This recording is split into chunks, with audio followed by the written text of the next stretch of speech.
மிருது ஃபேப்ரிக்ஸ்ல இன்னைக்கு அழகான விசித்ரா சில்க் saree தான் பார்க்க போறோம். இவ்வளோ நாள் வந்து விசித்ராலேயே plain saree பார்த்துட்டு இருந்தோம். இப்போ விசித்ரா சில்க்லேயே ஒரு அழகான செல்ஃப் டிசைன்ல இருக்கிற saree தான் இப்போ பார்க்க போறோம். ஒரு அழகான எல்லோ கலர்ல இருக்கு. அடிக்கிற எல்லோ இல்ல, ரொம்பவே மைல்டான எல்லோ தான். இந்த எல்லோ வந்து நார்மலான எல்லோ. இந்த saree வந்து ஒரு கிரீன் டச்ல இருக்கு. இந்த உள்ள கொடுத்துருக்காங்க இல்லையா, இந்த டிசைன் வந்து ஒரு கிரீன் ஃபினிஷ்ல இருக்கு. ரொம்ப ரொம்ப அழகான இந்த saree வந்து 5.5 மீட்டர்ஸ் வித்தவுட் பிளவுஸ் வருது. இது கூட இந்த மாதிரி என்ன பிளவுஸ் வேணா நீங்க மிக்ஸ் மேட்ச் பண்ணி போட்டுக்கலாம்.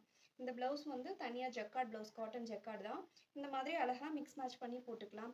அப்படி இல்லைன்னா இந்த மெரூன் இல்லைன்னா இந்த ஒரு ஆஷ் கலர்ல இருக்கு இல்லையா, இந்த மாதிரி ஒரு பிளவுஸையும் மிக்ஸ் மேட்ச் பண்ணி போட்டுக்கலாம். அப்படி இல்லைன்னா ஒரு ப்ளூ, இந்த மாதிரி ஒரு ப்ளூ கலர்ல கூட மிக்ஸ் மேட்ச் பண்ணி போட்டுக்கலாம். உங்களுக்கு எந்த கலர் கான்ட்ராஸ்டா பிடிக்குதோ அந்த பிளவுஸ் மிக்ஸ் மேட்ச் பண்ணி போட்டுக்கலாம். இந்த saree உங்களுக்கு பிடிச்சிருந்தா உடனே ஸ்கிரீன்ஷாட் பண்ணி நம்மளோட மிருது ஃபேப்ரிக் வாட்ஸ்அப் நம்பர்ல புக் பண்ணிக்கோங்க. தேங்க்யூ.